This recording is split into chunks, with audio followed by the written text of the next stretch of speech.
अस्सलाम वालेकुम नाज़रीन, आवाज़ न्यूज़ में आपको खुशामदीद कहते हैं। मैं हूं डॉक्टर हफीज अंजू। गुलाम अब्बास बिताफी की रिपोर्ट के मुताबिक कोरोना के बढ़ते फैलाव के बाईस रवां साल पर सगीर पाक व हिंद के अजीम बुजुर्ग हजरत बाबा फरीद के 779वीं उर्स की तकरीबात को मनसूख करने का फैसला। इंतजामिया के मुताबिक उर्स की सदियों जारी रसूमात सिर्फ अलामती तौर पर अदा की जाएंगी, जिसमें दीवान फैमिली के चंद वैक्सीन लगवाने और नादरा सर्टिफिकेट के हामिल अफराद शिरकत कर सकेंगे। बरसगीर पाक व हिंद के अजीम सूफी बुजुर्ग हजरत बाबा फरीदुद्दीन मसूद गंजशकर के उर्स को रवां साल मनसूख करने का फैसला किया गया। बहिश्ती दरवाजा भी 5 रोज की बजाय सिर्फ 2 रोज के लिए अलामती तौर पर ही खोला जाएगा। उर्स की रिवायती रसूमात में आम ज़ायरीन को शिरकत की इजाज़त नहीं होगी।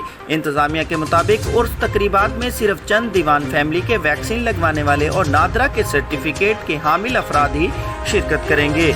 उर्स तकरीबात को इंतहाई महदूद करने का फैसला कैबिनेट कमेटी के इजलास में किया गया। 779वीं उर्स बाबा फरीद की तकरीबात का आगाज 25 जुल्हज से होगा।